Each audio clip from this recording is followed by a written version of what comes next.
Education academy में आप सभी का स्वागत है।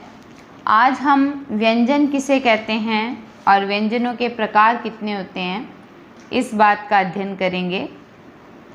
परिभाषा देखिए, जिन वर्णों का उच्चारण करते समय फेफड़ों से उठने वाली वायु मुख विवर के उच्चारण अवयवों से बाधित होकर बाहर निकले व्यंजन कहलाते हैं। व्यंजन वर्णों के उच्चारण में स्वरों का योगदान रहता है और बिना स्वर के व्यंजन जो होते हैं वो अधूरे होते हैं, अर्थात प्रत्येक व्यंजन वर्ण ए स्वर से ही उच्चारित होता है और इनकी कुल संख्या 33 है। मुख्य रूप से व्यंजनों को 3 भागों में बांटा जा सकता है: स्पर्श व्यंजन, अंतस्थ व्यंजन और ऊष्म व्यंजन। स्पर्श व्यंजन में देखिए, वे व्यंजन वर्ण जिनका उच्चारण स्थान कंठ, तालु, मूर्धा, दंत आदि स्थानों के स्पर्श से होता है, वे स्पर्श व्यंजन कहलाते हैं। यानी जब भी हम कोई व्यंजन बोलते हैं और बोलते समय जिन उच्चारण स्थान से स्पर्श होता है तो वे क्या कहलाते हैं? स्पर्श व्यंजन कहलाते हैं। इसमें देखो, हिंदी वर्णमाला की वे पंक्तियाँ जिनमें वर्णों की संख्या 5 होती है वे वर्ग कहलाते हैं तथा इनका नामकरण उस पंक्ति के प्रथम वर्ण के अनुसार होता है। वर्गों के सभी वर्ण स्पर्श व्यंजन कहलाते हैं। तो देखिए, 5 वर्ग होते हैं क से पै तक, और 5 वर्ग में 5-5 अक्षर हैं वे होते हैं, तो इनकी संख्या हो जाएगी 25। तो क वर्ग में देखो, क से ग तक आता है, च वर्ग में च से य तक, ट वर्ग में ट से ण तक, त वर्ग में त से न तक और प वर्ग में प से म तक। इस प्रकार 5 वर्गों के 5-5 वर्ण जो है वो कुल मिलाकर 25 हो जाएंगे। और पूछा जाए स्पर्श व्यंजन की संख्या कितनी है, तो वे 25 हो जाएगी। उसके बाद में है अंतस्थ व्यंजन। वे व्यंजन वर्ण जिनका उच्चारण न तो स्वरों की भांति ही होता है और न ही व्यंजनों की भांति, अर्थात जिनके उच्चारण में जीभ, तालु, दांत और ओठों को परस्पर सटाने से होता है, परंतु कहीं भी पूर्ण स्पर्श नहीं होता। तो ये है य, र, ल, व, यानी अंतस्थ व्यंजनों की संख्या है 4। य और व को अर्ध स्वर भी कहा जाता है। य और व को अर्ध स्वर भी कहते हैं। उसके बाद में हम तीसरे व्यंजन की बात करते हैं, वे है ऊष्म व्यंजन। यानी वे व्यंजन ध्वनियाँ जिनका उच्चारण करते समय घर्षण के कारण गर्म वायु बाहर निकलती है, वे ऊष्म व्यंजन कहलाते हैं और इनकी संख्या 4 है: श, श, स और है। फिर है व्यंजन ध्वनियों का वर्गीकरण। व्यंजनों का वर्गीकरण प्रमुख रूप से 2 आधारों पर किया जाता है। एक तो स्थान उच्चारण जो होता है, उच्चारण स्थान के आधार पर, और दूसरा है प्रयत्न के आधार पर।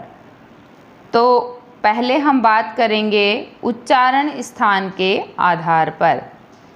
फेफड़ों से उठने वाली वायु मुख के विभिन्न भागों से जिह्वा का सहारा लेकर टकराती है, जिससे विभिन्न वर्णों का उच्चारण होता है। इस आधार पर उस अव्यय को वर्ण का उच्चारण स्थान मान लिया जाता है। तो देखिए, पहले है क्रम संख्या, फिर है व्यंजन उच्चारण स्थान के आधार पर। इसमें क्या होता है कि फेफड़ों से उठने वाली वायु मुख के विभिन्न भागों से जिह्वा का सहारा लेकर टकराती है, जिससे विभिन्न वर्णों का उच्चारण होता है। इस आधार पर उस अवयव को वर्ण का उच्चारण स्थान मान लिया जाता है। और इस आधार पर जो व्यंजनों के इस प्रकार भेद होते हैं, पहले क्रम संख्या, फिर व्यंजनों का प्रकार, फिर व्यंजन और फिर उच्चारण स्थान। सबसे पहले है कंठ्य। कंठ्य में कै वर्ग आता है, फिर है और विसर्ग, और इनका उच्चारण स्थान जैसा कि नाम से ही पता लग रहा है कंठ होता है। फिर है तालव्य। तालव्य में च से य तक पूरा वर्ग आता है, य और श, ये तालु है इनका उच्चारण स्थान। उसके बाद में है मूर्धन्य। मूर्धन्य में ट की जो पंक्ति है वो पूरी आएगी, र और श, ये होता है मूर्धा। फिर है दंत्य। त से न तक आता है और ल और स आता है, उच्चारण स्थान है दंत। फिर है ओष्ठ्य। प से मैं तक और व, और उच्चारण स्थान है ओष्ठ। फिर देखिए, प्रत्येक वर्ग के पंचमाक्षर का उच्चारण करते समय फेफड़ों से उठने वाली वायु मुख के साथ साथ नाक के द्वारा भी बाहर निकलती है। अतः इन वर्णों को नासिक्य वर्ण कहा जाता है, जिसमें य, ण, न, म यानी प्रत्येक वर्ग का जो पंचम अक्षर है वह आता है। फिर देखो, वह है तथा फ है, नीचे नुक्ता लगा हुआ है, का उच्चारण करते समय नीचे का ओष्ठ ऊपर वाले दांतों को स्पर्श करता है, अतः इन्हें दंतोष्ठ व्यंजन भी कहा जाता है। फिर है तथा विसर्ग का उच्चारण कंठ के नीचे काकल स्थान से होता है, अतः इन्हें कांकल्य ध्वनि भी कहा जाता है। फिर है, ऊपर के दांतों तथा मसूड़ों के संधि स्थल से थोड़ा ऊपर का भाग वत्स कहलाता है। न, ल, स, ज का उच्चारण करते समय जीभ वत्सर्य क्षेत्र को स्पर्श करती है, अतः ये ध्वनियाँ वत्सर्य ध्वनियाँ कहलाती है। फिर देखो, प्रयत्न के आधार पर, तो प्रयत्न के आधार पर हम बात करेंगे। वर्णों का उच्चारण करते समय मुख द्वारा किया जाने वाला यत्न प्रयत्न कहलाता है। प्रयत्न के दो प्रकार होते हैं, एक आभ्यंतर प्रयत्न और दूसरा बाह्य प्रयत्न। पहला है आभ्यंतर प्रयत्न। इसमें देखिए, वर्णों के उच्चारण के समय प्रारंभ में जो प्रयत्न किया जाता है उसे आभ्यंतर प्रयत्न कहते हैं, जो निम्न है। पहला है स्पर्शी व्यंजन, दूसरा है स्पर्श संघर्षी व्यंजन, तीसरा है नासिक्य व्यंजन, चौथा है उत्क्षिप्त व्यंजन, फिर अगला है लुंठित व्यंजन, संघर्षहीन व्यंजन और पार्श्विक व्यंजन और संघर्षी व्यंजन। तो सबसे पहले है स्पर्शी व्यंजन। जिन व्यंजनों के उच्चारण में श्वास का जिह्वा या होठों से स्पर्श होता है, यानी जब हम बोलते हैं उस समय श्वास जो है जब जिह्वा और होठ से स्पर्श करता है तथा कुछ अवरोध के बाद श्वास स्फोट के बाद बाहर निकल जाती है, जैसे कै वर्ग, टै वर्ग, तै वर्ग, पै वर्ग के आरंभिक 4 वर्ण, यानी कै से पै तक वर्ण आएंगे और इनमें 4-4 जो वर्ण हैं वो गिने जाएंगे, और ये है स्पर्शी व्यंजन। उसके बाद में है स्पर्श संघर्षी व्यंजन। वे व्यंजन वर्ण जिनके उच्चारण में कुछ घर्षण के साथ श्वास वायु बाहर निकलती है। इसमें च, छ, ज, झ। उसके बाद में है नासिक्य व्यंजन, जिनके उच्चारण में श्वास वायु मुख तथा नाक दोनों से बाहर निकले, जिसमें हर प्रत्येक वर्ग का जो पंचम वर्ण है वे आएगा अंग, य, ण, न, म। उसके बाद में है उत्क्षिप्त व्यंजन। जिन व्यंजन वर्णों का उच्चारण करते समय जीभ उलटकर श्वास वायु को बाहर फेंकती है, वे उत्क्षिप्त या द्विस्पृष्ट या द्विगुण या ताड़नजात व्यंजन कहलाते हैं। यानी ड़ और ढ है, इनके विभिन्न नाम हैं उत्क्षिप्त, द्विस्पृष्ट, द्विगुण और ताड़नजात। कोई भी नाम आ जाए उत्तर होगा ड़ और ढ। उसके बाद में है लुंठित व्यंजन। इसमें देखो, जिस व्यंजन वर्ण का उच्चारण करते समय वायु जीभ के ऊपर से लुढ़कती हुई बाहर निकल जाती है उसे लुंठित व्यंजन कहा जाता है। चूँकि इस वर्ण का उच्चारण करते समय जीभ में कंपन भी होता है, अतः इसे प्रकंपित व्यंजन भी कहा जाता है। उत्तर है र। उसके बाद में देखो संघर्षहीन व्यंजन, वे व्यंजन वर्ण जिनका उच्चारण करते समय हवा बिना संघर्ष के बाहर निकलती है तो वे क्या कहलाते हैं? संघर्षहीन व्यंजन कहलाते हैं या अर्धस्वर कहलाते हैं। फिर देखिए अगला है पार्श्विक व्यंजन। इसमें देखो पार्श्व शब्द का शाब्दिक अर्थ होता है बगल, अर्थात जिस व्यंजन का उच्चारण करते समय वायु जीभ के दोनों बगल से बाहर निकल जाती है वह पार्श्विक व्यंजन है, जैसे ल। उसके बाद में देखो, उसके बाद में है आपके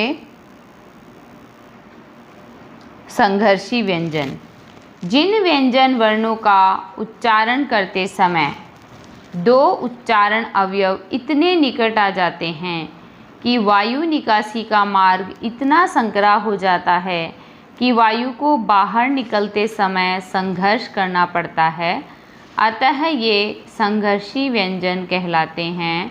श, श, स और है। ये तो हमने पढ़े थे आभ्यंतर प्रयत्न। अब हम पढ़ेंगे बाह्य प्रयत्न। वर्णों के उच्चारण के अंत में होने वाला प्रयत्न बाह्य प्रयत्न कहलाता है। बाह्य प्रयत्न के भी दो आधार होते हैं, एक है श्वास वायु के आधार पर और दूसरा है नाद या कंपन के आधार पर, मतलब आवाज़ या कंपन के आधार पर। तो श्वास वायु के आधार पर देखिए व्यंजन दो प्रकार के होते हैं, अल्प प्राण और महाप्राण। और श्वास वायु के आधार पर होता क्या है कि उच्चारण में लगने वाली श्वास वायु के आधार पर व्यंजन दो प्रकार के हैं, अल्प प्राण, महाप्राण। अल्प प्राण में देखिए वे व्यंजन वर्ण जिनके उच्चारण में कम श्वास वायु बाहर निकलती है, यानी थोड़ा समय लगता है उनको बोलने में। अल्प प्राण व्यंजनों की संख्या 19 है और अल्प प्राण स्वरों की संख्या 11 है, तो कुल मिलाकर अल्प प्राण वर्णों की संख्या हो जाएगी 30। इसमें देखो प्रत्येक वर्ग का पहला, तीसरा, पांचवा वर्ण अल्प प्राण होते हैं। अंतस्थ व्यंजन य, ल भी अल्प प्राण होते हैं और सभी स्वर जो है वो अल्प प्राण होते हैं, ये याद रखने योग्य बात है। उसके बाद में देखो महाप्राण। महाप्राण में क्या होता है कि वे व्यंजन वर्ण जिनके उच्चारण में श्वास मात्रा अल्प प्राण व्यंजनों की अपेक्षा दुगनी बाहर निकलती है, यानी अल्प प्राण से ज़्यादा समय लगता है, तो वो क्या होता है? महाप्राण होता है। महाप्राणों के जो वर्णों की संख्या है वो है 14, यानी महाप्राण जो है वो 14 प्रकार के होते हैं। इसमें याद रखने योग्य बात है दूसरा और चौथा वर्ण जो है महाप्राण है और ऊष्म व्यंजन 4 जो है ये चारों ही महाप्राण हैं। फिर देखो नाद या कंपन के आधार पर व्यंजनों का वर्गीकरण, ये भी दो प्रकार के होते हैं, अघोष व्यंजन और सघोष व्यंजन। अघोष में देखो वे व्यंजन वर्ण जिनका उच्चारण करते समय स्वर तंत्री में नाद या कंपन उत्पन्न नहीं होता, वे अघोष व्यंजन कहलाते हैं। कुल संख्या 13, इसकी जो संख्या है वो 13 है। उसके बाद है प्रत्येक वर्ण का पहला तथा दूसरा वर्ण अघोष होता है। ऊष्म व्यंजन में श, श, स भी अघोष होते हैं। फिर है सघोष या घोष व्यंजन। जिन व्यंजन वर्णों का उच्चारण करते समय स्वर तंत्री में नाद या कंपन उत्पन्न होता है वे घोष या सघोष व्यंजन कहलाते हैं। और कुल सघोष व्यंजन वर्णों की संख्या है 20।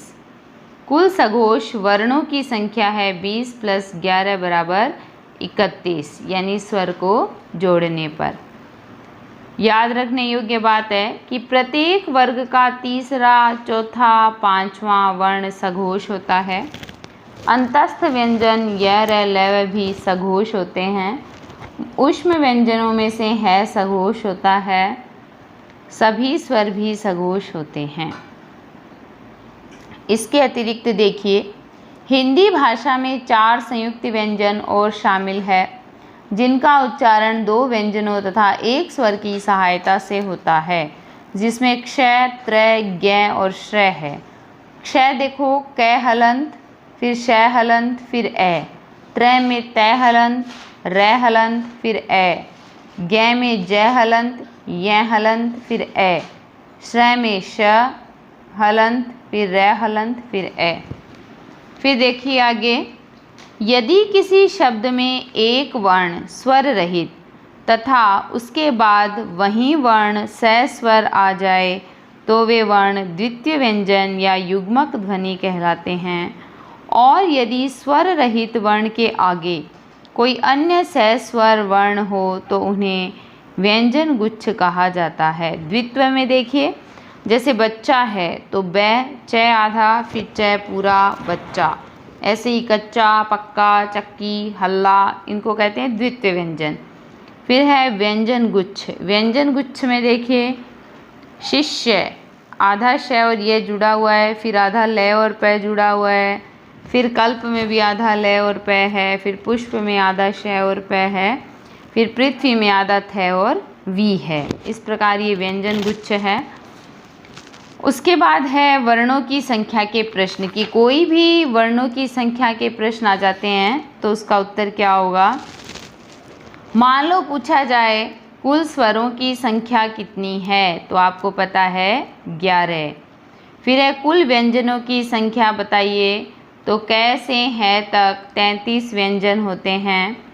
कुल स्वर और व्यंजन पूछा जाए तो 33 में 11 मिलाने पर 44 हो जाते हैं। संयुक्त व्यंजनों की संख्या पूछी जाए तो 4 है, जिसमें क्षय, त्रय, ज्ञ और श्रय आता है। फिर है उत्क्षिप्त व्यंजन की संख्या, ड़ और ढ 2 है। अयोगवाह वर्णों की संख्या अंग से अंगूर और अ है, इसकी भी 2 है।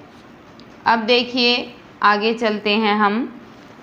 आगे ये पूछा गया है कि देवनागरी हिंदी वर्णमाला में कुल वर्णों की संख्या, यानी जब हम देवनागरी लिपि की बात करते हैं और पूछा जाए कि उसमें कुल वर्ण कितने होते हैं, तो देखो स्वर होते हैं 11, व्यंजन होते हैं 33, संयुक्त व्यंजन है 4, उत्क्षिप्त है 2, अयोगवाह है 2, और जब हम इनको जोड़ते हैं तो संख्या आती है 52। तो देवनागरी लिपि में वर्णमाला में जो वर्णों की संख्या है वो 52 है। इनके अतिरिक्त 5 आगत व्यंजन ध्वनियाँ भी है जो अरबी फारसी भाषा से ली गई है। ये अरबी फारसी शब्दों में ही प्रयुक्त होती है। कै, ख, ग, ज़ और फ़। इनमें नीचे नुक्ता लगा हुआ है और नुक्ता जिन शब्दों के नीचे लग जाता है वे शब्द, वे अक्षर अरबी फारसी के होते हैं। तो आज हमने व्यंजन किसे कहते हैं, व्यंजन कितने प्रकार के होते हैं, इसका अध्ययन किया है। कल हम अपने नए वीडियो के साथ आपके समक्ष फिर उपस्थित होंगे। आप सभी मेरे चैनल को लाइक, शेयर, सब्सक्राइब करें। बेल आइकन दबाना ना भूलें। धन्यवाद।